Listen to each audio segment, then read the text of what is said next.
मैं ये बोल रहा था कि क्वेश्चंस अगर आप लोगों ने सॉल्व करके क्लास ज्वाइन करते हैं, आप लोग अगर जो क्वेश्चंस आपको दिया जाता है उसको सॉल्व करिए, अपना दिमाग लगाइए थोड़ा सा। जो भी हो सकता है कि गलत आंसर आए आपका, या हो सकता है कि एक भी 25 क्वेश्चन में से 5 क्वेश्चन ही बने, 10 क्वेश्चन ही बने, 15-20 न बने, तो भी पूरे क्वेश्चंस को देखिए और सोचिए थोड़ा सा कि कैसे जो इसको सॉल्व किया जा सकता है। इसके बाद जब हम इसको यहाँ डिस्कस करेंगे हम लोग, तो वो जो सारे क्वेश्चंस आपके सामने से एक बार जब दोबारा अच्छे से डिस्कशन कर लेंगे हम लोग, तो वो क्वेश्चंस या वो टॉपिक या वो कॉन्सेप्ट जो है आपका कभी गलत होने का चांस नहीं होगा। और हम मैंने ये बोला कि लगभग हम लोग 200 क्वेश्चंस प्रीवियस ईयर PYQ, लगभग सारे जो जून के पेपर हुए हैं इस बार के, वो दिसंबर में जो पेपर हुआ था वो, और पिछले साल जो जून में पेपर हुआ था वो 2023 में, इसमें जितने भी क्वेश्चंस हमारे टीचिंग एप्टीट्यूड के बने होंगे, वो सारे क्वेश्चंस को हम लोग लगातार जो है कम से कम 200 क्वेश्चंस को हम लोग डेली ऐसे ही डिस्कस कर लेंगे। और ये डिस्कशन होने के बाद जब 200 से क्वेश्चंस हम लोग लगभग कंप्लीट कर लेंगे, उसके बाद जो है हम लोग ग्राफ जो पढ़ते हैं, DI जब सॉल्व करते हैं, के साथ में 5 क्वेश्चन जो DI का और 5 क्वेश्चन जो है टीचिंग एप्टीट्यूड का हम लोग ऐसे डिस्कस करेंगे। तो लाइफ लॉन्ग ये जब तक आपका एग्जाम नहीं हो जाएगा तब तक 5 क्वेश्चन जो है हम लोग टीचिंग एप्टीट्यूड और 5 क्वेश्चन जो है DI का हम लोग सॉल्व करते चलेंगे। ऐसे जैसे जैसे हमारा यूनिट्स कंप्लीट होगा, उस यूनिट्स का जो है हम लोग कुछ क्वेश्चन ऐसे डिटेल डिस्कशन करेंगे, और उसके बाद जो इसी को इसमें जो हम लोग 5 क्वेश्चन उसको भी ऐड कर लेंगे। धीरे धीरे लास्ट तक जाते जाते हम लोग डेली जो है 50 क्वेश्चन, जस्ट लाइक एक मॉक पेपर, हम लोग ऐसे डिस्कस करने वाले हैं। तो पहला जो क्वेश्चन आपके सामने दिया गया है, जो PPT में आपके सामने पहला क्वेश्चन था, वो था कि organised body of information store in memory that bias the way new information is interpreted, store and record is known as. तो इसका आंसर क्या होगा आप लोग आसानी से दे सकते हैं, क्योंकि इसको हमने बहुत अच्छे से बताया था आप लोगों को। Option number second, schema. Okay. तो स्कीमा को जब मैंने पढ़ाया था आप लोगों को, तो मैंने बोला था कि schema is just like a RAM of our mind that interpret store and recall the new informations. कोई न्यू नया इन्फॉर्मेशन अगर हम लोग गेन करते हैं, तो उसको कैसे समझना है, कहाँ स्टोर करना है, उसको फिर कैसे रिकॉल करना है, ये सब जब काम होता है हमारे दिमाग में या हमारी स्मृति में। स्मृति का होता है हमारे मेमोरी वाले पोर्शन में, तो उसको हम लोग स्कीमा बोलते हैं। तो मैंने बहुत बेहतर तरीके से बताया था आप लोगों को, ये आसानी से आपको सॉल्व होना चाहिए था। इसका जो सही आंसर है ऑप्शन नंबर सेकेंड जो है वो। नेक्स्ट है कि which of the following are the component of pedagogical analysis of teaching and learning. अब यहाँ पे थोड़ा सा ध्यान देना है कि यहाँ जो टर्म यूज किया गया है, sorry, pedagogical analysis of teaching and learning. Pedagogical model हम लोगों ने जब पढ़ा था, तो ये जो है छोटे बच्चों को पढ़ाने वाला जो मॉडल था, तो हम लोग पेडागोगिकल मॉडल बोलते हैं। तो इसमें पूछ रहा है कि कौन कौन से कंपोनेंट जो है उसके होते हैं, तो कौन कौन से कंपोनेंट आपके हिसाब से होने चाहिए pedagogical analysis of teaching and learning के लिए।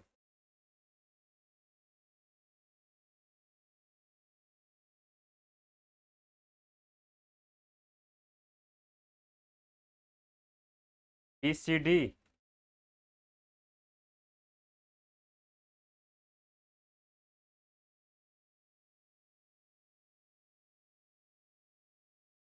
D और C होगा।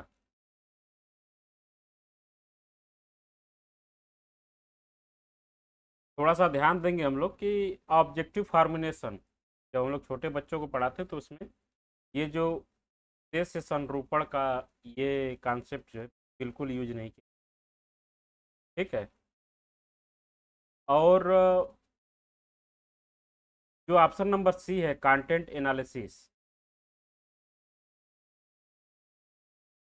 तो एक चीज़ अगर हम लोग थोड़ा सा ध्यान दें, फोकस करें या थोड़ा सा रिकॉल करें, तो जो छोटे बच्चों को पढ़ाया जाता है, तो हम लोग देखेंगे कि एक जो पैटर्न चला आ रहा है बहुत पहले से, कि बच्चों को जो है for apple B for boy या टेबल लर्न कराना है, दिनों के नाम, महीनों के नाम, मंथ नेम, ये सब याद कराना है। तो उसमें जो है कंटेंट एनालिसिस जो करने की भूमिका होती है कि बच्चों को क्या ऐसा बताया जाए जिससे कि उनका दिमाग जो बहुत ज़्यादा बढ़ जाए। तो ये कंटेंट एनालिसिस का जो वाला जो पार्ट है, ये हमारा पेडागॉगिकल में नहीं होता है। ये हम लोग एंड्रागॉगिकल या यूटागॉगिकल जब पढ़ेंगे तो उसमें जो है कंटेंट एनालिसिस हम लोग बहुत ज़्यादा करते हैं। कंटेंट एनालिसिस और ऑब्जेक्टिव फार्मुलेशन जो है वो हमारा दोनों हमारा पेडागॉगिकल मॉडल में नहीं होता है। क्या आप लोग ऐसे समझ रहे हैं कि कंटेंट एनालिसिस क्यों नहीं होता है? क्योंकि जब हम लोग छोटे बच्चों को जब पढ़ाते हैं तो उसमें हमें कोई न्यू कंटेंट नहीं देना है। जो कंटेंट ऑलरेडी सिस्टम में चलता हुआ आया है वही देना है। इसके बाद जब बच्चों को एमएलटी से जब यूएलटी में जाते हैं, अंडरस्टैंडिंग या रिफ्लेक्टिव में जाते हैं, तब हम कंटेंट एनालिसिस करते हैं कि कैसे जो है बच्चों को अच्छे से चीज़ों को समझाएं, कौन सा कंटेंट उसके लिए यूज करें। आरएलटी में भी ऐसा हो सकता है, लेकिन जब बच्चे एमएलटी में होते हैं, खास करके पेडागॉगिकल मॉडल का जो हम लोग फॉलो करते हैं, तो वहाँ जो है कंटेंट एनालिसिस नहीं किया जाता है। क्लियर हुआ क्या गार्गी या निधि, उमाशंकर, आप लोगों को? नहीं।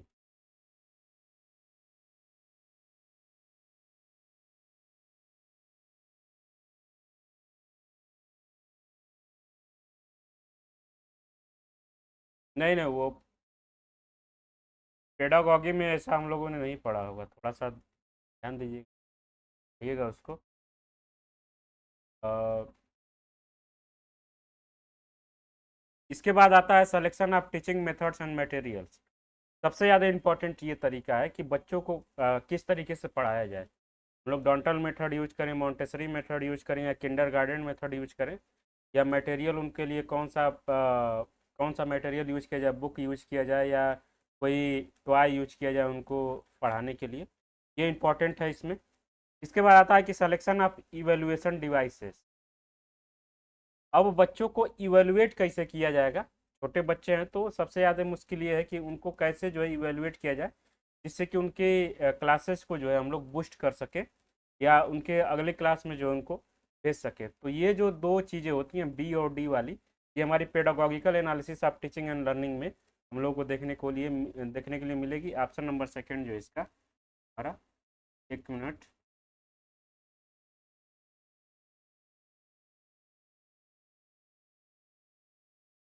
ऑप्शन।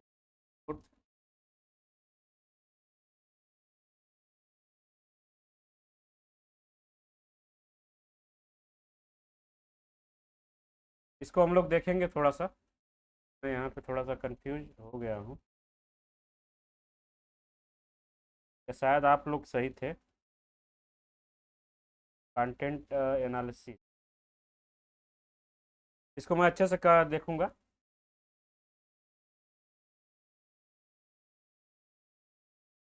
हम्म हम्म हम्म।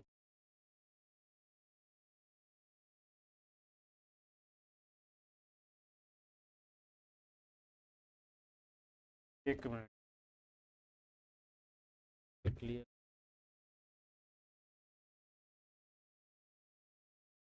लग रहा है कि थोड़ा सा कंफ्यूज हो।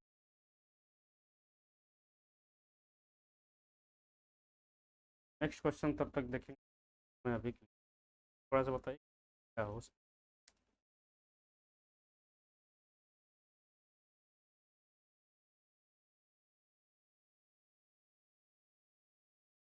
है। क्या लगा है आप लोगों ने? दोनों सही है तो गलत है?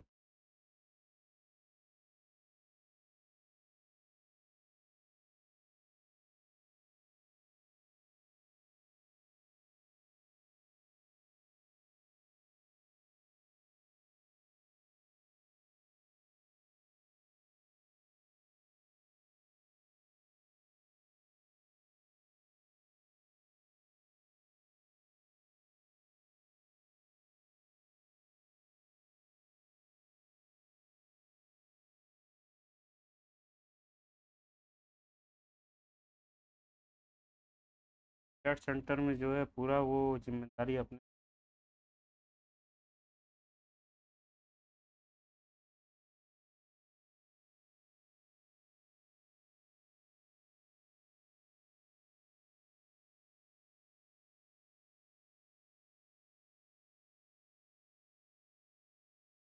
इसके जो पिछले वाला जो क्वेश्चन था, इसमें मैं थोड़ा सा मिस्टेक कर दिया हूँ, सॉरी। कंटेंट एनालिसिस जो है होता है इसमें। हाँ हाँ, बताइए।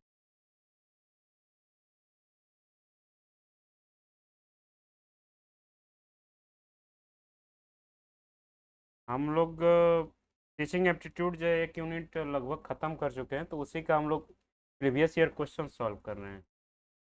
तो हम लोगों ने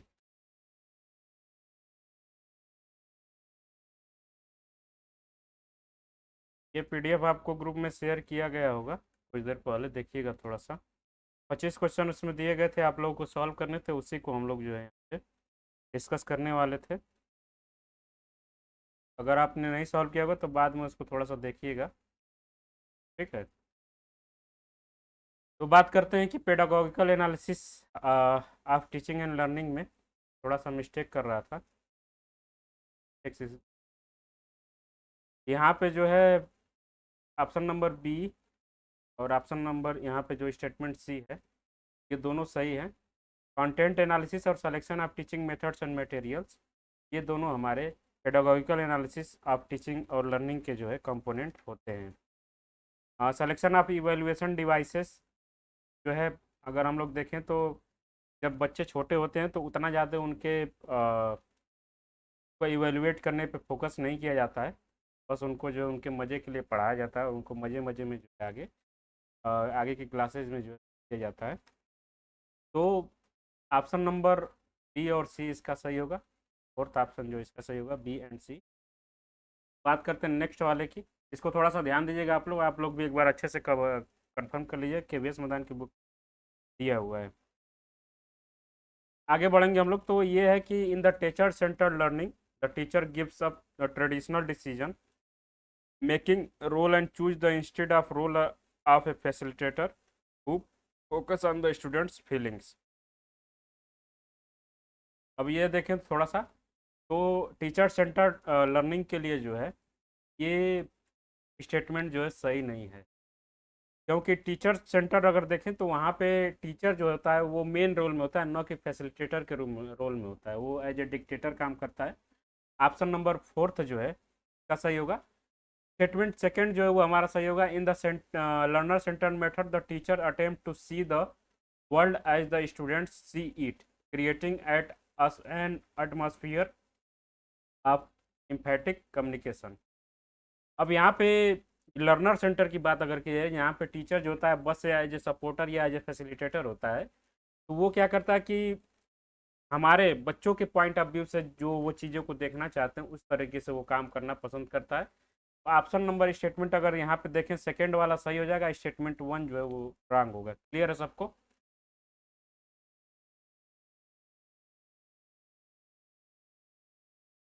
कौन सा स्टेटमेंट? दोनों?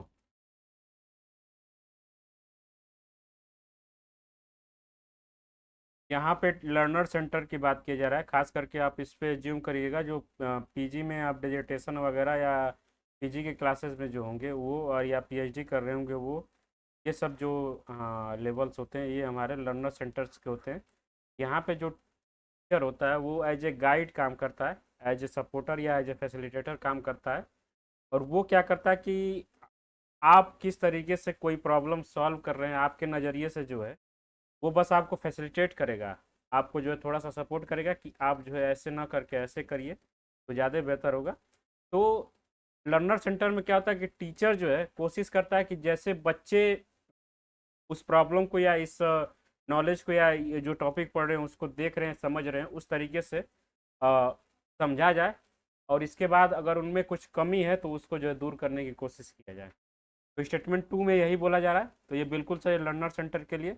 और स्टेटमेंट वन जो बोला गया है कि teacher centre learning the teachers gives up the traditional decision making role, यहाँ बोला कि ट्रेडिशनल डिसीजन मेकिंग का जो रोल होता है उसको टीचर छोड़ देता है और चूज करता है एज ए फैसिलिटेटर का। तो ये बिल्कुल सही नहीं है। टीचर जो है हमेशा एक अपर बॉडी का जो है काम करता है हमारे टीचर सेंटर्ड लर्निंग में। इसलिए ऑप्शन नंबर स्टेटमेंट वन जो है वो गलत हो जाएगा, स्टेटमेंट टू जो है वो सही होगा। क्लियर है?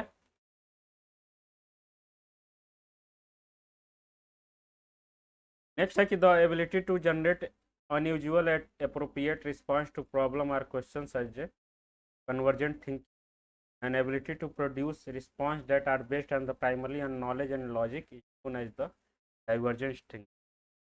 अब बताइए कि दो तरीके की थिंकिंग्स हमारे सामने हो सकती हैं। एक कन्वर्जेंट थिंकिंग हम लोग बोलते हैं अपसारी, और एक को अभिसारी बोलते हैं, अपसारी और अभिसारी। तो क्या ये दोनों स्टेटमेंट जो दिया गया है वो उनके बारे में सही है? अगर हम लोगों ने थोड़ा सा साइंस पढ़ा होता, साइंस पे अगर साइंस के क्लासेस को थोड़ा सा ध्यान दे तो दो तरीके की लेंस या दो तरीके की मिरर हम लोगों ने पढ़ा होगा। एक को कन्वर्जेंट मिरर बोलते थे, एक को जो है डाइवर्जेंट या डाइवर्जेंट मिरर बोलते थे।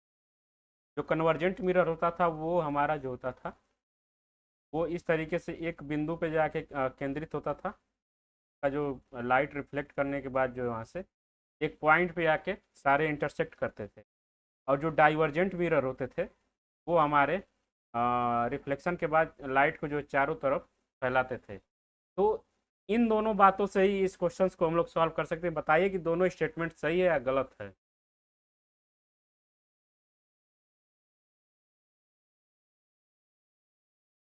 दोनों स्टेटमेंट सही लग रहा है। ये है हमारा कन्वर्जेंट और ये है डाइवर्जेंट। अब देखिए कि यहाँ,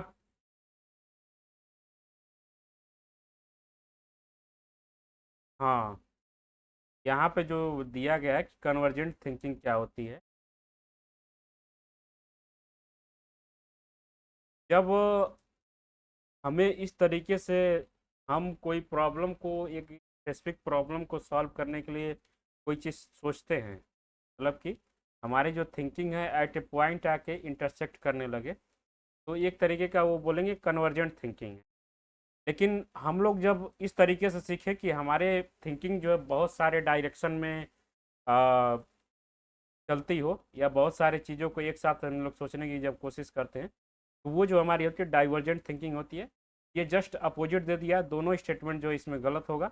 और आगे थोड़ा सा हम लोग देखेंगे इसमें जो है दोनों स्टेटमेंट हमारे गलत है। एक बार फिर से थोड़ा सा देख लेंगे कन्वर्जेंट लर्निंग क्या होती है और डाइवर्जेंट लर्निंग क्या होती है।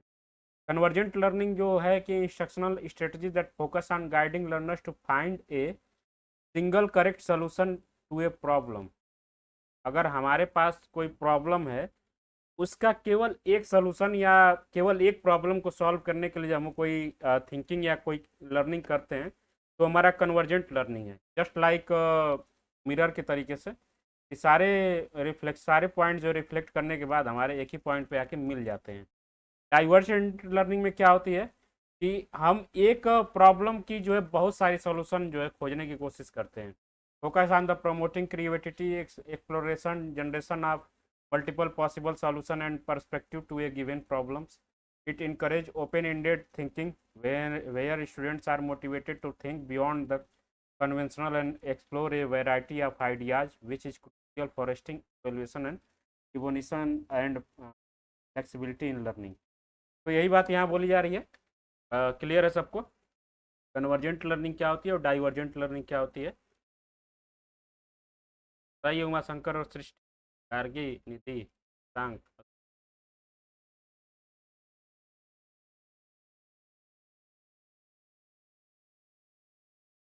नेक्स्ट हम लोग आगे बढ़ेंगे। तो यहाँ बोला गया है कि no text provide a perfect picture of students ability and skills.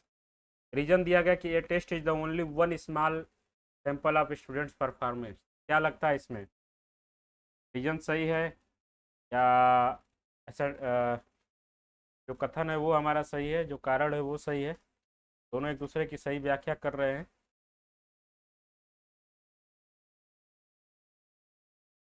Okay, ये बहुत सिंपल है। इसको अगर हम लोग खुद से अगर देखें अपने अपने लाइफ या अपने एग्जाम्स को लेके ही, तो हो सकता है कि हम लोगों ने बहुत ज़्यादा पढ़ाई किया और बहुत ज़्यादा जो पढ़ने में तेज तर्राक हों, लेकिन जब एग्ज़ाम में जाते हैं तो हमसे कुछ क्वेश्चन ऐसे पूछे जाते हैं जिसको हमने कवर ही नहीं किया। तो वो टेस्ट जो है हमारा पूरा स्टूडेंट की एबिलिटी और स्किल को का परफेक्ट पिक्चर जो है नहीं दे सकता है। क्योंकि जो इसका रीजन दिया गया कि ये test is only small sample of student performance. तो दोनों बातें सही है, एक दूसरे की सही व्याख्या भी जो है वो कर रहे हैं। ऑप्शन नंबर स्टेटमेंट ऑप्शन इसका वन सही होगा। Both statement one A and R correct. R is the correct explanation of A. Clear है सबको?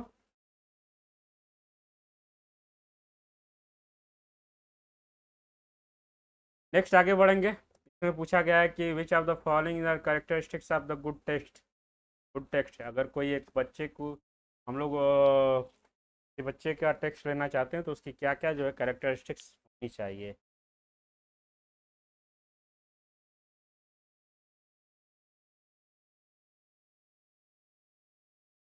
ओ,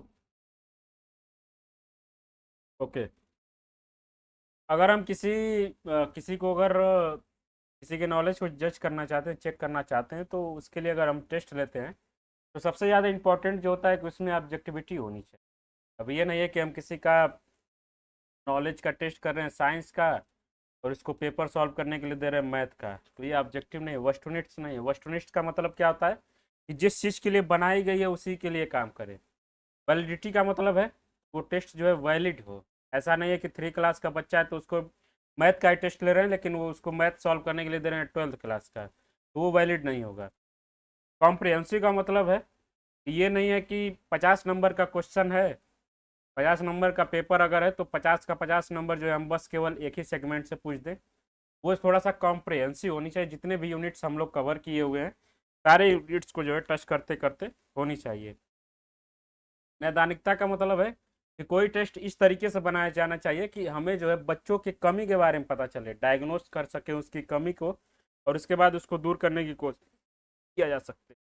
इसके बाद प्रैक्टिकबिलिटी, व्यवहार परकता। अब ऐसा नहीं है कि कोई टेक्स्ट ऐसा ले रहे हैं कि जो केवल हमारे ख्यालों की दुनिया में चल रहा है और वो जो है बिल्कुल व्यवहारिक नहीं है। तो ये पांचों पॉइंट जो है हमारे एक अच्छे टेस्ट के जो है अच्छे परीक्षण का लक्षण हो सकता है। ऑप्शन नंबर सेकंड जो इसका सही हो। क्लियर है सबको?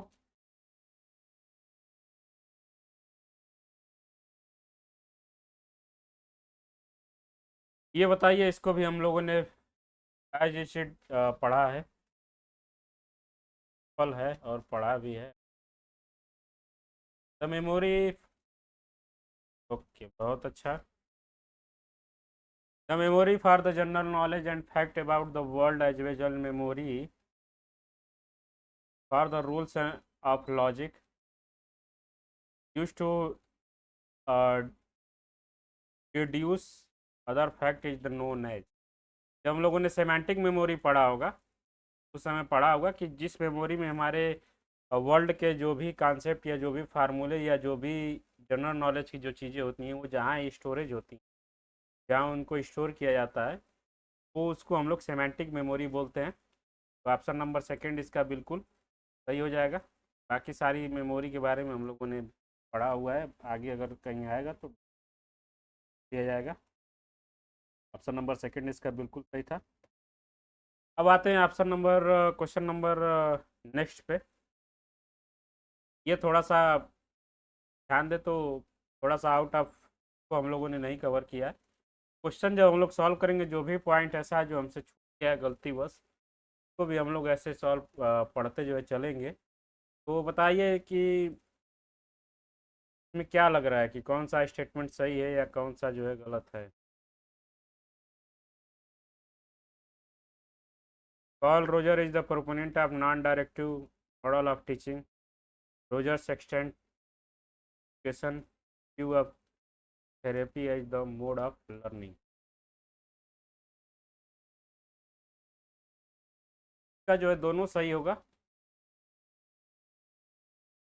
पॉल रोजर्स जो है वो हमारे non directive model of teaching के जो है एक प्रोपोनेंट हैं और ये जो है इनका व्यू जो है वो therapy as a mode of learning देखेंगे। Paul Roger as a humanistic psychologists develop a learner-centered theory of education that emphasize the importance of personal growth and self-directed learning। यही जो है क्वेश्चन में पूछा गया है। Non directive model of teaching का क्या मतलब है कि कोई जो है डायरेक्ट उसको नहीं कर रहा है, कोई अदर बंदा जो इसको डायरेक्ट नहीं कर रहा है, वो उसको जो है हम लोग खुद से सेल्फ डायरेक्ट करने वाले जो टीचिंग करेंगे, उसको जो इन्होंने बनाया है। His approach is the based on the ideas that student learn best in the environment where they feel accepted, understood, encouraged to explore their potential. Rogers' theory highlights the importance of creating a supportive, non-authoritative learning atmosphere that encourages that the personal intellectual growth of students. तो इतना याद रखेंगे। अगर आप लोग note कर रहे हैं तो नोट्स में अपने नोट कर लीजिएगा कि कॉल रॉजर्स जो थे, उनका जो मॉडल है वो non directive model of teaching, self directed इसको भी बोल सकते हैं, self directed model of teaching भी बोल सकते हैं। और ये बोलते हैं कि एजुकेशन जो है therapy as a mode of learning, ये मानते हैं। इसलिए इसका स्टेटमेंट 1 और 2 जो है दोनों हमारा सही होगा। क्लियर है सबको?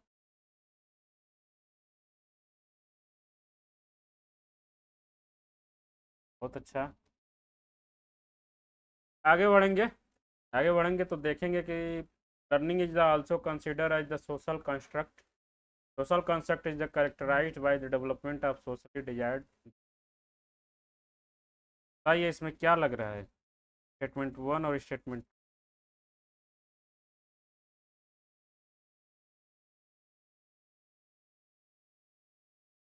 बहुत अच्छा। जब हम लोगों ने पढ़ा होगा, पहले दिन की क्लास को थोड़ा सा याद करेंगे तो बात पे थोड़ा सा सृष्टि से देखें तो बहस भी हुआ होगा थोड़ा, उन्होंने बोला था ऐसा कुछ। तो मैंने बताया था कि सोशल कंस्ट्रक्ट जो है, सोशल, हमारी जो सोसाइटी है वो हमारे लर्निंग को जो है बहुत ज़्यादा इफेक्ट करती है। मैंने एक एग्जांपल भी दिया था, जिस घर में 5-6 वकील या जज हो, या जिस घर में 5-6 बिजनेसमैन, तो वो कोशिश करेंगे कि उनके घर में अगर कोई नया बच्चा जो लर्निंग या टीचिंग के प्रोसेस में इन्वॉल्व हो रहा है, तो वो उनके डिजायर्ड बिहेवियर, डिजायर्ड डायरेक्शन में ही इन्वॉल्व हो। तो वहाँ जो है सोशल कंस्ट्रक्ट जो है हमारा है लर्निंग, ये बात मैंने वहाँ बताई थी। और सोसाइटी जो है हमारे desired behaviour, socially desired behaviour को जो है सेव करने में बहुत ज़्यादा इफेक्ट है वो डालती है। अब बात करेंगे यहाँ पे, मैच करना है हमको। Match the following: planning and preparation, instruction, classroom environment, professional response.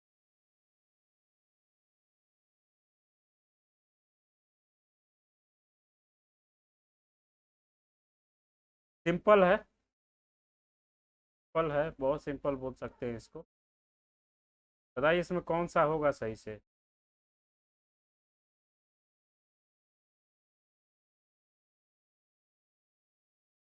ए का 4। प्लानिंग एंड प्रिपरेशन जो है क्या करता है कि सेटिंग करता है इंस्ट्रक्शनल आउटकम को। इंस्ट्रक्शन जो है हमारा कम्युनिकेट करता है बच्चों के साथ। क्लासरूम इन्वायरमेंट जो है वो हमारा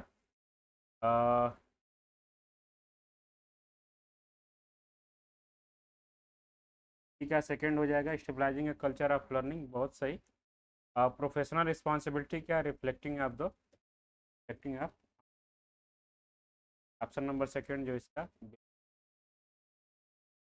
इसमें कुछ बहुत खास बचाने वाली चीज़ तो नहीं है, बस इतना याद रखेंगे कि जो स्टेज हम लोगों ने पढ़ा था उसमें क्या क्या काम जो है वो करते हैं, उसी के हिसाब से इसको हम लोग सॉल्व कर सकते थे। क्लियर है सबको या किसी को डाउट है?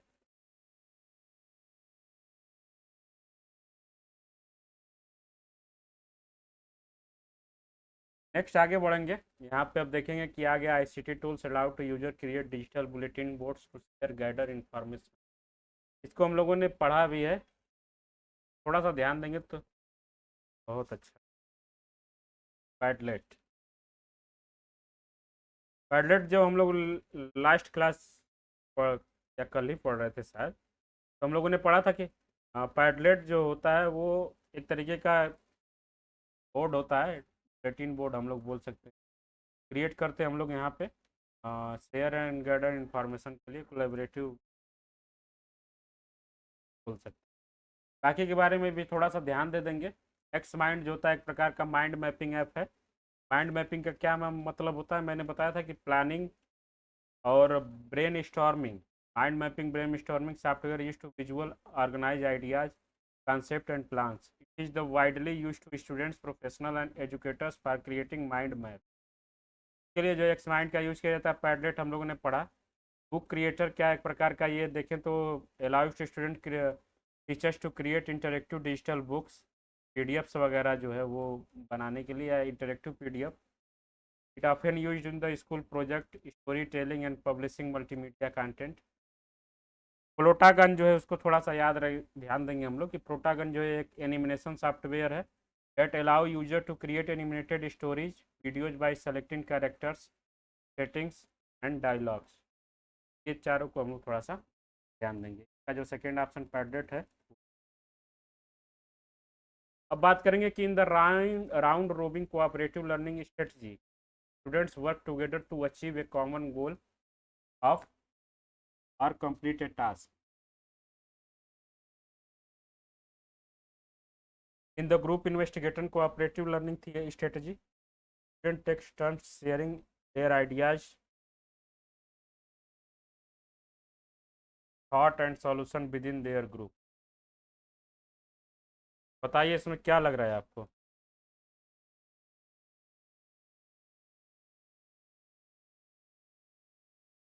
दोनों स्टेटमेंट सही है?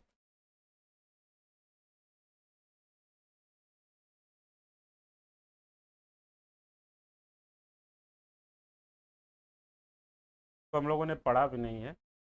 चक्र प्रतियोगिता सहकारी अधिगम, थोड़ा सा अगर इसके वर्ड पे अगर ध्यान दें तो इससे इसको हम लोग सॉल्व कर सकते हैं। राउंड रोबिंग जो होता है, इसी में चक्र प्रतियोगिता जो है इसमें दिया हुआ है। इसमें क्या किया जाता है कि जो मान लिया कि हमारे पास जो है 60 बच्चों की टीम, 60 बच्चों का जो है क्लास है, इसमें हम क्या करेंगे कि छोटे छोटे ग्रुप्स में, छोटे छोटे ग्रुप्स में जो है पूरे क्लास को डिवाइड कर देंगे। और इसके बाद जो है जैसे कि क्विज या प्रोजेक्ट या जो भी ऐसा बहुत सारे टास्क हमारे स्कूल में किए जाते हैं, वो सब जो होता है वो हमारा जो होता है उसको में देखा जाता है। इसका जो स्टेटमेंट है दो है, दोनों जो है गलत होगा, क्योंकि राउंड रोबिंग यहाँ पे दिया हुआ है कोऑपरेटिव लर्निंग स्ट्रेटजी में कि students work together to achieve a common goal and complete a task. Common goal तो हम लोग देखते हैं कि round robin cooperative learning strategy student centred teaching techniques where students work in small groups, take turns sharing their ideas, answer and opinions in the instructions manner. It is the commonly used to promote activity participation, collaboration and equal contribution for the all group members। अब जैसे कि round robin जो क्या है, इसमें सभी लोग जो है एक कॉमन गोल और एक कंप्लीट टास्क करने के लिए नहीं वर्क करते हैं। सबका एक अपना अपना रोल होता है। कुछ लोगों की बात है कि वो पॉलिटी के कुछ क्विज बना के लाएंगे, कुछ लोग जो है अगर क्विज वाले सेशन की बात करें तो इस तरीके से वर्क किया जाता है। तो यहाँ पे जो है राउंड रोबिंग कोऑपरेटिव लर्निंग में क्या होता है कि सबके पास जो है अपना एक इंडिविजुअल गोल होता है और उसको एक इंडिविजुअल टास्क जो है वो दिया जाता है। तो इसलिए स्टेटमेंट वन जो है वो हमारा गलत हो जाएगा। अब स्टेटमेंट टू की बात करें तो यहाँ पे ग्रुप इन्वेस्टिगेशन कोऑपरेटिव लर्निंग की बात की जाए। अब थोड़ा सा एक वर्ड पे अगर हम लोग ध्यान दें, इन्वेस्टिगेशन, इन्वेस्टिगेशन क्या होता है कि कोई अपने आप कोई चीज़ शेयर कर दे, ये इन्वेस्टिगेशन है। कि किसी से कोई क्वेश्चन या प्रोब करके कोई चीज़ पूछा जाए, वो इन्वेस्टिगेशन है। तो इसमें जो थोड़ा सा टेक्निक यहाँ पर लगाया गया है कि यहाँ बोला गया कि students take turns sharing their ideas thought solution within their group. ये बिल्कुल नहीं होता। इन्वेस्टिगेशन कोऑपरेटिव लर्निंग में क्या होता है कि जो इन्वेस्टिगेटिव्स होते हैं, इन्वेस्टिगेटर्स जो होते हैं, वो क्या करते हैं कि ज्ञान की खोज या नॉलेज की खोज करते हैं, नई नई बातों की खोज करते हैं। वो क्वेश्चंस एराइज करेंगे दूसरे ग्रुप से या दूसरे पीपुल से, उसके बाद उनके बीच में कोई नॉलेज आएगी। वो अपना नॉलेज जो है वो शेयर नहीं करते हैं। ये दोनों क्लियर है?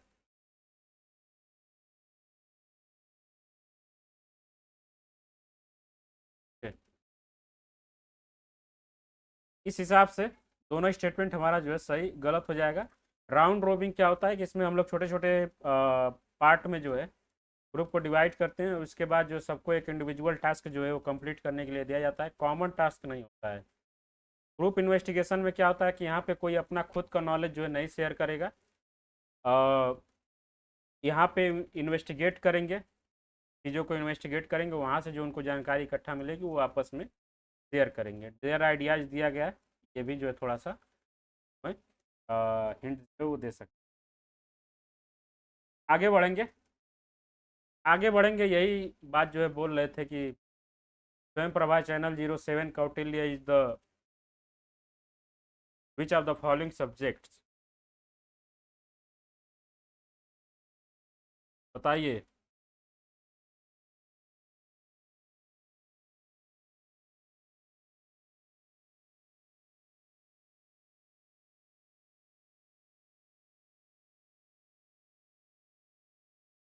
यहाँ पे ये बोलें तो सबसे सिंपल क्वेश्चंस है, हिस्ट्री वालों के लिए सबसे सिंपल क्वेश्चन, क्योंकि कौटिल्य जो नाम है उन्होंने बुक लिखी थी अर्थशास्त्र। तो बहुत ही सिंपल बात है कि इकोनॉमिक्स की पढ़ाई जो इसमें की जाएगी, इकोनॉमिक्स के साथ साथ इकोनॉमिक्स में और क्या क्या चीज़ें आ सकती हैं। तो लाइब्रेरी साइंस जो है वो कभी नहीं आएगा, और बात करें मैथमेटिक्स की वो कभी नहीं आएगा। कॉमर्स और फाइनेंस जो ये दोनों हमारे इकोनॉमिक्स के पार्ट होते हैं।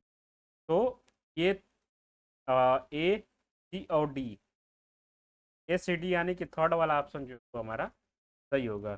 फाइनेंस और लाइब्रेरी, मैथमेटिक्स और लाइब्रेरी साइंस को निकाल दें। हाँ बताइए, कुछ बोल रहे हैं क्या?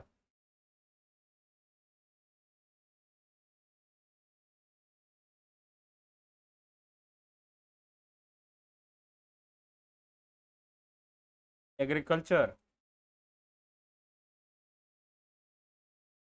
को देख लेंगे हम लोग, लेकिन यहाँ पे इसकी बात करने कि जो पीछे की नॉलेज है उसको थोड़ा सा हम लोग छोड़ते हैं। यहाँ पे जो दिया गया है कि channel Swayam Prabha channel 07 Kautilya is related to which of the following, Kautilya यहाँ पे दिया हुआ है,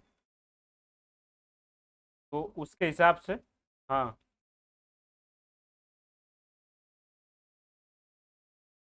हाँ हाँ वो है। हाँ उसको हम देख लेंगे एक बार, वो नहीं है, उसको मैं शेयर कर दूंगा आप लोगों के साथ अलग से। लेकिन यहाँ पे इसको सॉल्व करेंगे तो ये आसानी से सॉल्व हो जाएगा, ऑप्शन नंबर और इसका जो है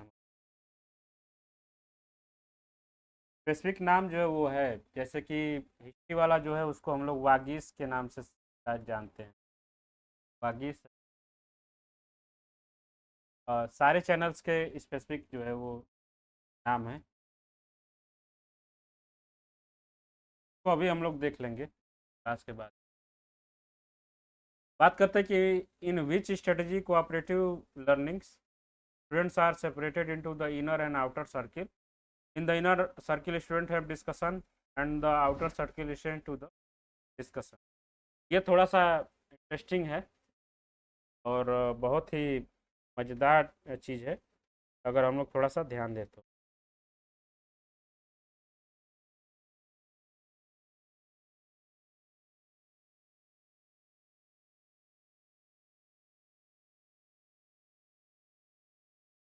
इसका जो सही आंसर होगा ऑप्शन नंबर सेकेंड होगा, fishbowl. Fishbowl technique. अब थोड़ा सा ध्यान देंगे हम लोग कि ये टेक्निक्स क्या हैं।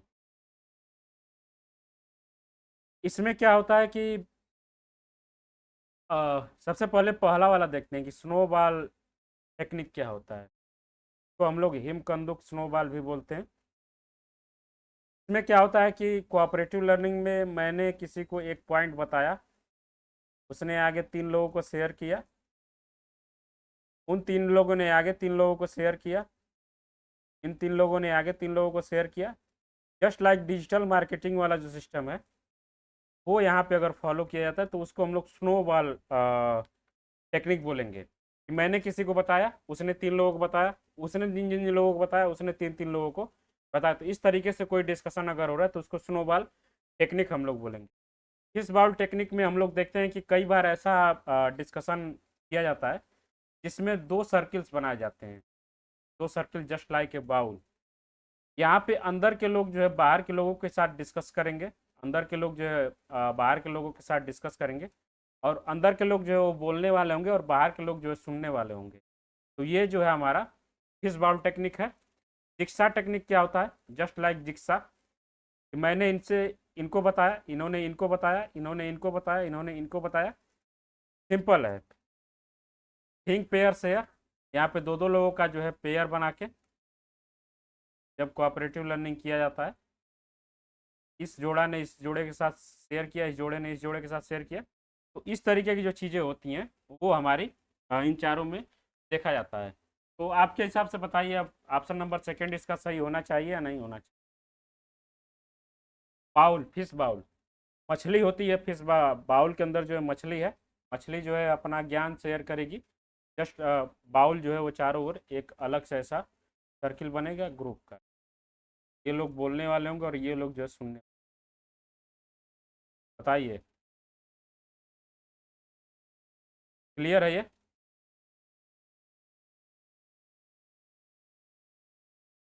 नेक्स्ट आगे बढ़ेंगे जब हम लोग देखेंगे which of the following are the example of information development model. इसको हम लोग बस ऐसे ही इसका आंसर देख लेंगे। जब हम लोग ये कम्युनिकेशन का एक क्वेश्चन जो है पूछ दिया गया था टीचिंग एप्टीट्यूड दोनों को मिला के, तो इसका जो ऑप्शन हमारा सही होगा बी सी डी वो इसका सही है, और ए ई हमारा गलत होगा। ऑप्शन नंबर थर्ड इसका सही होना चाहिए। और इसके सारों के बारे में हम लोग कम्युनिकेशन में बहुत डिटेल से देखें। द लर्निंग इन, हाँ ये थोड़ा सा इंटरेस्टिंग है।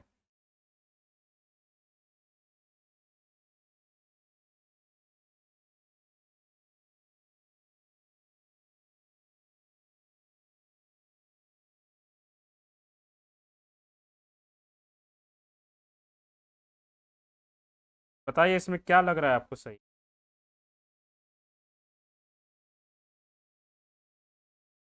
यहाँ पे जो लेटेंट वर्ड का मतलब जो समझ जाएगा वो आसानी से जो है इसका आंसर दे सकता है।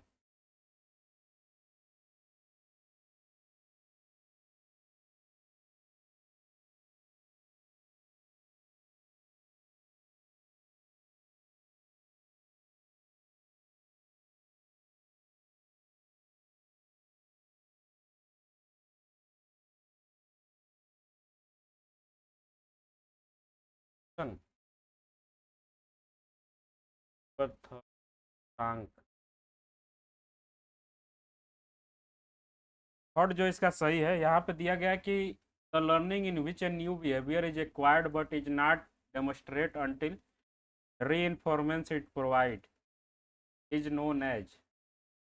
बहुत ही सिंपल है। लेटेंट लर्निंग जो होती है, सोशल लर्निंग, ऑब्जर्वेशनल लर्निंग और मोरल लर्निंग, ये तीनों जो है कोई बात की चीज़ यहाँ पे नहीं लिखी गई, एक काम की चीज़ है यहाँ पे लेटेंट लर्निंग। लेटेंट लर्निंग उस लर्निंग को हम लोग बोल सकते हैं कि जाने अनजाने में कोई चीज़ हम लोग सीख लेते हैं, लेकिन उसको हम लोग रिफ्लेक्ट नहीं कर पाते हैं। जब हमको वैसा सिचुएशन मिलता है, जब वैसा हमको सिचुएशन आता है हमारे सामने, तो वो लर्निंग जो है हमारी ऑटोमेटिक हमारे सामने आ जाती है कि हमने ये चीज़ कोई कभी सीखा था। जैसे कि एग्जांपल अगर मैं दूं तो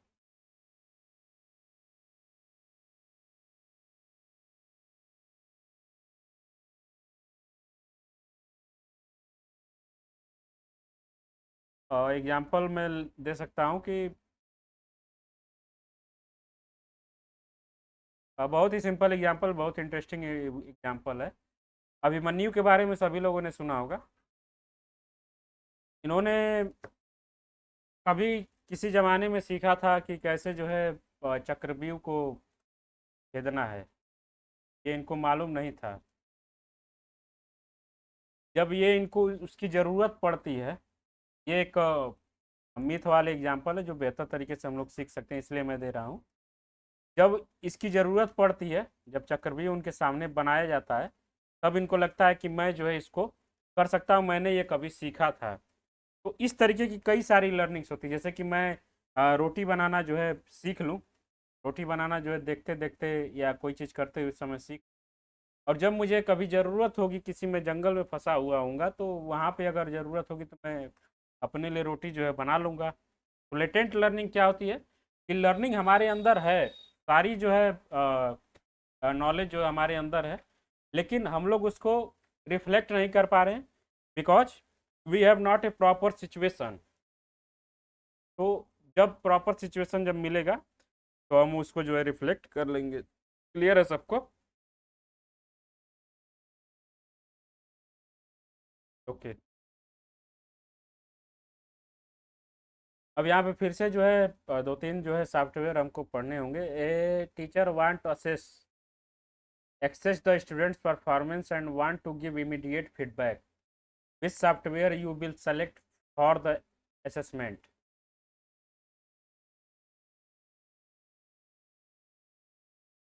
अब देखिए, इसमें हो सकता है कि बहुत सारे सॉफ्टवेयर को हम लोगों ने नहीं पढ़ा होगा। इस तरीके के क्वेश्चंस को हम लोग अब एलिमिनेट करके पढ़ेंगे।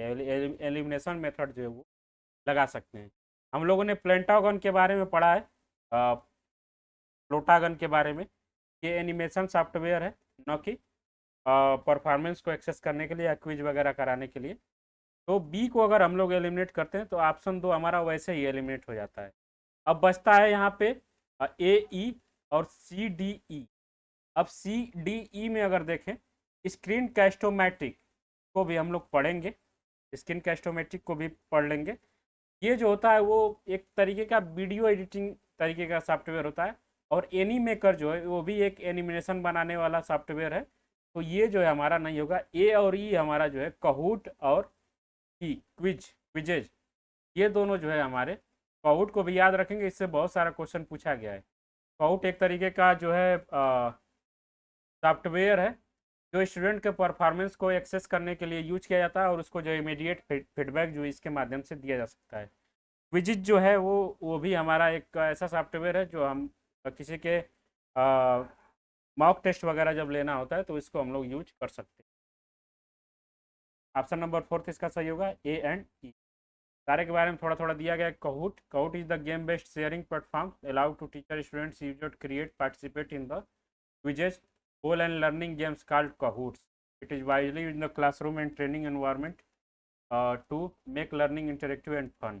Kahoot इसके लिए जो होता है। पेंटागन के बारे में हम लोग ऑलरेडी पढ़ा है कि Pentagon company known as the innovation and urban agriculture focusing creating solution sustainable ending farming. ये यहाँ पे थोड़ा सा कुछ ऐसा दिया गया है, लेकिन ये यहाँ पे गलत है। पीछे जो हम लोगों ने पढ़ा था प्लेटोगन के बारे में, एक तरीके का एनिमेशन सॉफ्टवेयर है, वो सही था। स्किनोमेटिक क्या है? Screencastomatic screen recording and video editing tools allow to user record their screen webcams and both feed footage create video tutorials lesson and presentation. Animaker जो एनिमेशन बनाने के लिए क्विज जो है वो भी एक तरीके का क्विज कराने के लिए है, और पोल इंटरेक्टिव लेसन सॉल्व करने के लिए। आगे बढ़ेंगे, आगे बढ़ेंगे तो देख लेंगे हम लोग कौन कौन सा आपको सही लग रहा है। थोड़ा सा याद करना हमको कि फिलोसफी ऑफ एजुकेशन जब हम लोगों ने पढ़ा था तो उसमें इनके बारे में हम लोगों ने कहीं ना कहीं पढ़ा था कि जीन पियाजे और डीवे डीवी।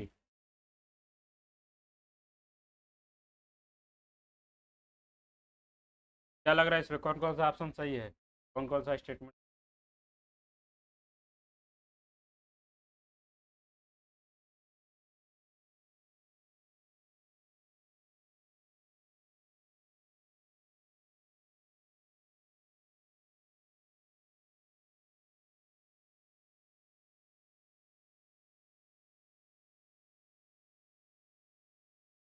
सही है।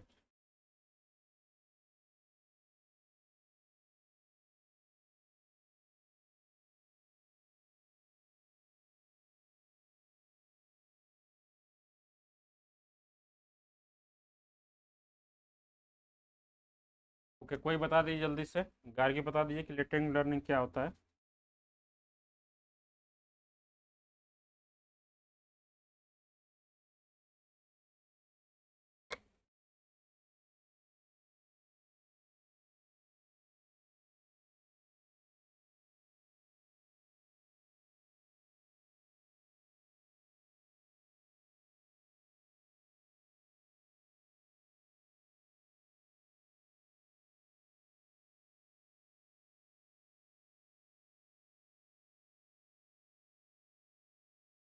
हम्म।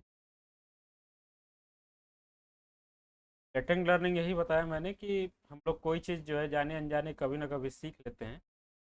जब आवश्यकता पड़ती है उसको, जब हमारे सामने उस ज्ञान को रिफ्लेक्ट करने की आती है, तो उसको हम लोग रिफ्लेक्ट करते हैं। जस्ट लाइक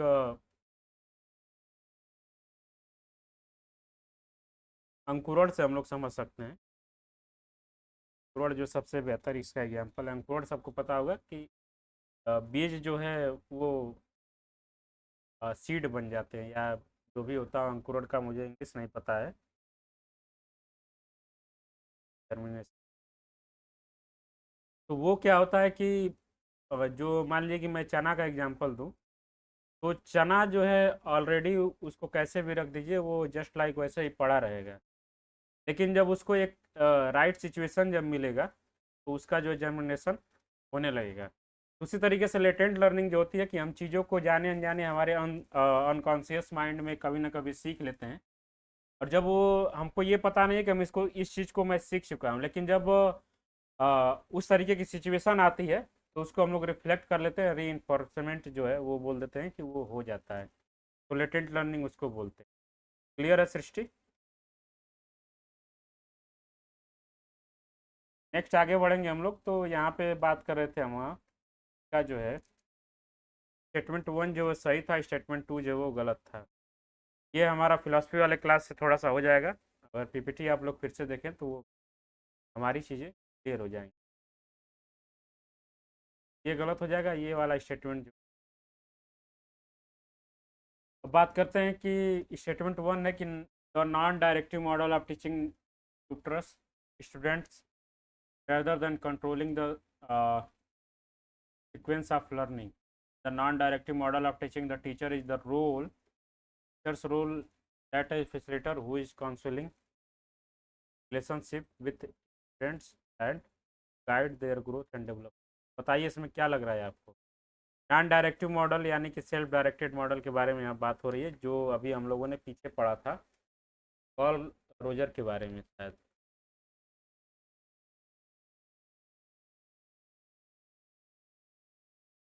क्या अगर ध्यान दे थोड़ा सा, तो दोनों स्टेटमेंट बिल्कुल सही हैं।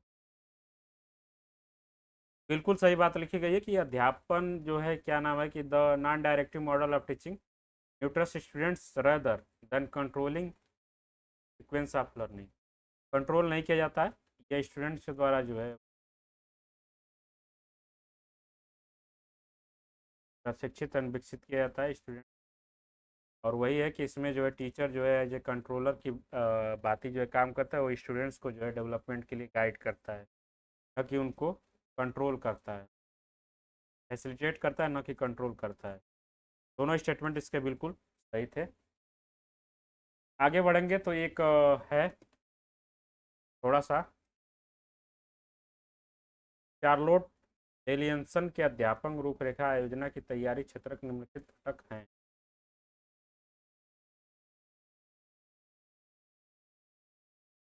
इसको भी अगर हम लोगों ने भले ही ना पढ़ा हो चार्लोट डेवियंसन के बारे में, डेलियंसन के बारे में, लेकिन अगर सॉल्व करना चाहें तो बेसिक अपना जो है माइंड लगा के इसको सॉल्व कर सकते हैं।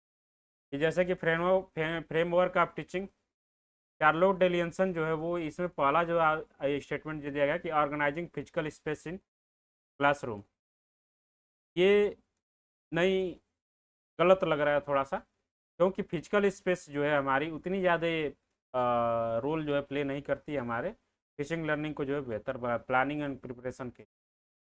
ओके। इसके बाद setting instructional outcomes, designing students demonstrating knowledge and content and pedagogy, demonstrating knowledge of resources. इसको अगर देखें तो ऑप्शन नंबर थर्ड जो है वो हमारा सही होगा। एक को छोड़ के चारों हमारे जो है कंपोनेंट हो सकते हैं प्लानिंग एंड प्रिपरेशन के। क्लियर है?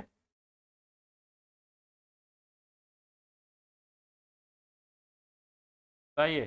चार्लोट डेविएशन के बारे में थोड़ा सा देख लेंगे हम लोग कि फ्रेमवर्क ऑफ टीचिंग जो है widely use to model of evaluating and enhancing teaching practices. It provide a comprehensive set of standard and expectations effective teaching centered around the promoting students' learning and the professional development. The framework often used to the teacher evaluation, training programs as guide improving instructional। जो 4 domain दिए गए planning and preparation में क्या क्या जो है चीज़ें focus किया जाता है वो है the classroom environment. Classroom environment का जो है यहाँ पे साइकोलॉजिकल इन्वायरमेंट की बात की जा रही है। emphasizing creating a specific productivity learning environment, instructions and professional responsibility। यही सारी चीज़ें जो है यहाँ पे दी गई है। एक को अगर छोड़ दे तो चारों हमारे जो है पार्ट हो सकते हैं। क्लियर है सबको?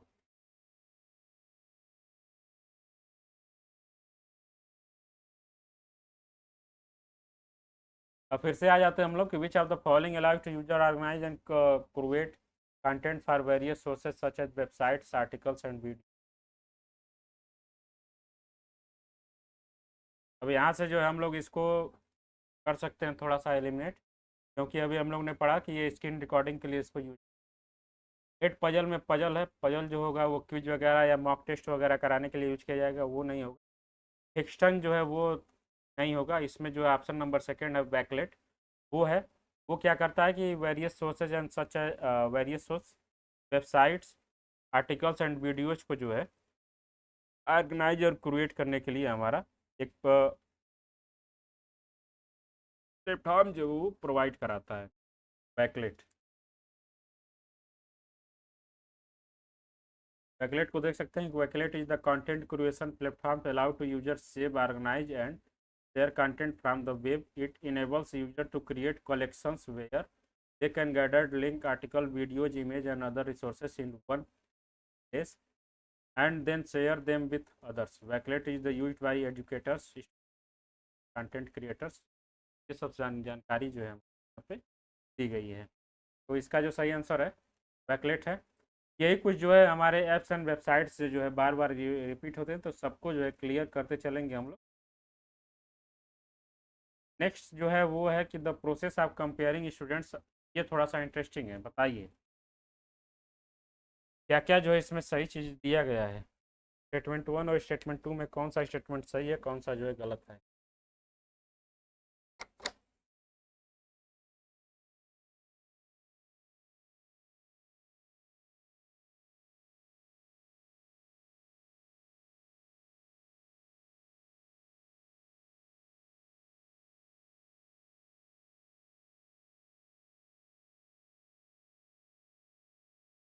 हाँ देख लेंगे हम लोग इसको पहले, उसके बाद बात करेंगे कि सही है या गलत है। यहाँ पे दिया गया कि स्व, हाँ, स्व मानक मूल्यांकन जो है जिसको एब्सेप्टिव असेसमेंट बोलते हैं। इसका मैं एक एग्जांपल देता हूँ कि हम लोग, हमारे साथ कई बार ऐसा हुआ होगा कि क्लास में हम लोगों ने 90% जो है नंबर ला दिया है। सपोज करता हूँ कि मैं 8वीं क्लास में जब था तो मैं 90% नंबर जो है वो ला दिया है, और गलती से जो है 9th क्लास में जो है मेरा मार्क्स जो है कम होकर 60% हो। तो यहाँ पे जो हमें ताना सुनने को मिलेगा कि पिछली क्लास में तुम बहुत मन लगा के पढ़ते थे, इस बार तुमको क्या हो गया। तो वहाँ लोग क्या कर रहे हैं कि मेरी तुलना मेरे खुद के पास्ट से कर रहे हैं, मेरे प्रीवियस परफॉर्मेंस से कर रहे हैं। तो वो स्व मानक मूल्यांकन है कि मेरी तुलना मेरे जब खुद के पास्ट से जब किया जाएगा, वो स्व मानक मूल्यांकन है। अथॉन्टिक असेसमेंट क्या है कि जब हम किसी असेसमेंट को इस तरीके से यूज करते हैं कि वो हमारे real life test skill and abilities को चेक करने के लिए गए, तो जो हमारे रियल लाइफ सिचुएशन में कारगर साबित हो। तो बताइए कि दोनों में से कौन सा स्टेटमेंट सही है, कौन सा जो है गलत।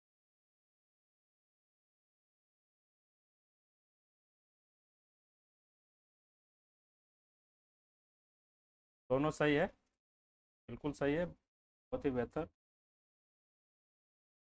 तो मानक मूल्यांकन याद रखेंगे। इसी तरीके से पोर्टफोलियो असेसमेंट भी है, जिसको हम लोगों ने थोड़ा बहुत डिस्कस किया था कि हमारे पास जो पोर्टफोलियो जो भी हमारे पास डिग्री, जो भी हमारे पास सर्टिफिकेट्स हैं, तो हमारे पोर्टफोलियो होते हैं। उसका जब असेसमेंट कोई करता है तो उसको पोर्टफोलियो असेसमेंट। एब्जेक्टिव असेसमेंट जब हमारी तुलना हमारे खुद के पास्ट से हो तो मानक मूल्यांकन है। अथेंटिक असेसमेंट क्या है कि जब हमारे स्किल और एबिलिटीज़ को इस तरीके से चेक किया जाए जो वो रियल लाइफ सिचुएशन में भी कारगर साबित हो। जैसे कि ड्राइविंग टेस्ट जब कोई देता है तो वो एक प्रकार का ऑथेंटिक असेसमेंट। प्रैक्टिकल की कोई चीज़ कोई जब टेस्ट करता है, लेबोरेटरी में कोई टेस्ट करता है, तो वो एथेंटिक असेसमेंट, इसमें कोई गलती की गुंजाइश हमारे सामने नहीं। अब यहाँ पे थोड़ा सा ध्यान दे देंगे कि कौन कौन सा जो है एलटीएम मेमोरी है, लॉन्ग टर्म मेमोरी है। तो बताइए इसमें कौन कौन सा जो है लॉन्ग टर्म मेमोरी।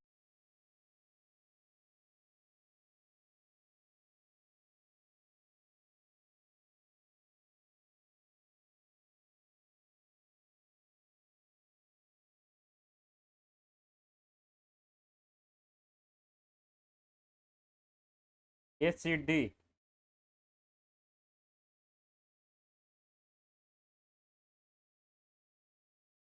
का जो चारों है वो हमारा एक प्रकार का एल टी। पर फिर से जो है मेमोरी वाला पीपीटी हम लोग सारे ये सब जो है एलटीएम के ही पार्ट्स हैं। 6 एम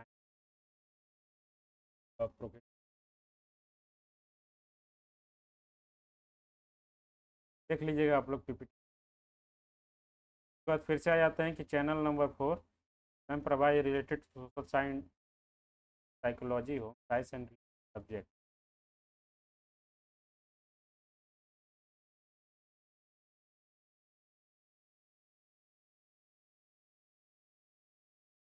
अब थोड़ा सा ध्यान दे देंगे अगर हम लोग दे सकते हैं तो। अगर हम लोग देखें थोड़ा सा, सामाजिक विज्ञान 02 है, चैनल नंबर 4, शिक्षा मनोविज्ञान और गृह विज्ञान के बारे में अगर कोई चीज़ सिखाया रहा है तो उसको हम लोग किस वर्ड से डिनोट कर सकते हैं। तो यहाँ पे जो सारस्वत है, सारस्वत का अगर मीनिंग हमको पता हो तो कहीं ना कहीं इन चारों, इन तीनों चीज़ों को जो डिफाइन कर सकते हैं।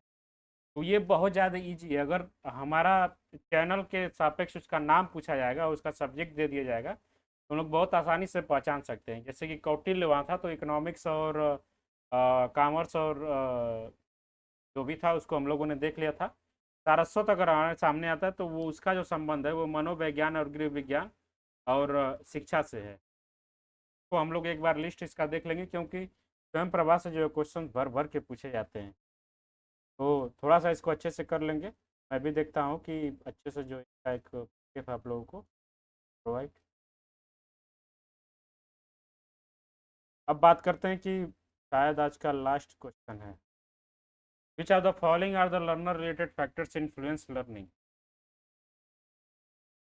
बहुत ही इंटरेस्टिंग है, बहुत ही मज़ेदार क्वेश्चन है।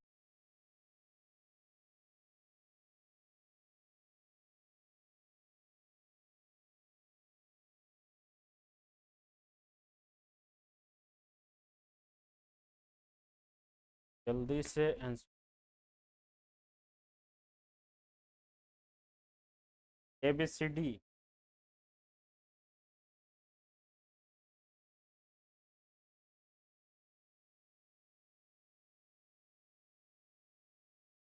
नंबर 2 इसका।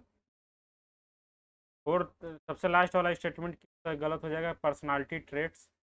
ये गलत जरूरी नहीं है, बिहेवियर ऑफ टीचर भी जो इम्पोर्टेंट नहीं है, क्योंकि यहाँ पे लर्नर का कैरेक्टरिस्टिक्स हमको बताना है, न कि टीचर का। वो लर्नर का जो level of expression, achievement mode, वो हमारा बढ़िया होना चाहिए। रेडीनेस एंड विल पावर जो वो बढ़िया होना, बेसिक पोटेंशियल ऑफ लर्नर जो बढ़िया होना, फिजिकल एंड मेंटल हेल्थ। ये रहा लगभग हम लोगों ने आज 20 क्वेश्चन देखे, यानी कि 5 सेट के पेपर्स को हम लोगों ने सॉल्व किए। कल भी जो हम लोग कोशिश करेंगे कि 35 से 40 क्वेश्चन जो है देखा जाए। अब जो है क्वेश्चंस की स्पीड जो है थोड़ी सी अधिक होगी, क्योंकि आज पहली क्लास थी, तो बताना था कि कैसे जो है क्वेश्चंस को सॉल्व कर सकते हैं। ठीक है। क्लास कैसा लगा आप लोगों को?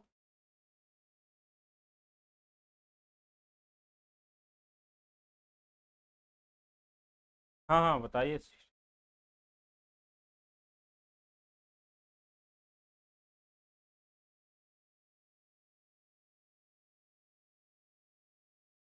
ग्रुप में भेज दिया जाएगा।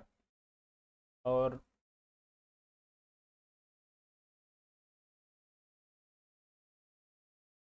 को भी मैं अभी से शेयर करूँगा।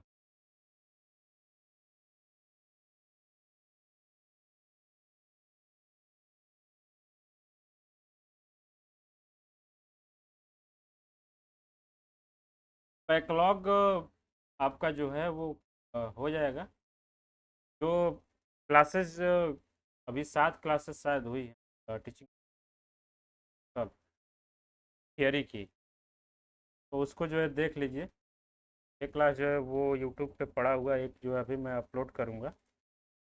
वो 7 जो है क्लास देख लीजिए, उसके बाद जो है इसको सॉल्व करेंगे तो आप जो है कर सकते हैं।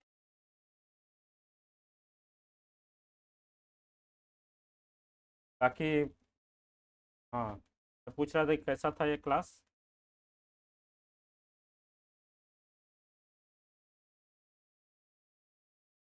क्वेश्चंस को क्वेश्चंस को सॉल्व करिए, और जिस तरीके से मैं यहाँ बता रहा हूँ कि इस तरीके से भी इसको सॉल्व किया जा सकता है। सारे क्वेश्चंस में कुछ ना कुछ वीक पॉइंट होती है, कुछ ना कुछ स्ट्रांग पॉइंट होती है, हमारा होता है। तो कोशिश करिए कि उससे ही जो है क्वेश्चंस को सॉल्व करने की कोशिश किया जाए। और जो लोग ये सोचते हैं कि मैं पूरी तरीके से जब तक निपुण नहीं हो जाऊंगा टीचिंग एप्टीट्यूड या फर्स्ट पेपर में, तब तक क्वेश्चंस नहीं सॉल्व करूंगा, वो जो है थोड़ी सी भूल कर। क्योंकि अगर देखा जाए कि लगभग 75% क्वेश्चन ऐसे हैं जो हमारे रियल लाइफ बेस्ड ही होते हैं, तो हम लोगों ने कभी ना कभी एक्सपीरियंस किया होता है। बेसिकली उसके टर्म्स हमको नहीं पता होते हैं, लेकिन फिर भी अगर थोड़ा सा कोशिश करें तो क्वेश्चंस आसानी से बन सकते हैं। ओके। बाकी क्वेश्चंस को जो है हम लोग कल सॉल्व करेंगे। क्वेश्चंस इसी तरीके से आपको कल भी भेजे जाएंगे, लगभग 35 से 40 क्वेश्चन, उसको सॉल्व करिएगा।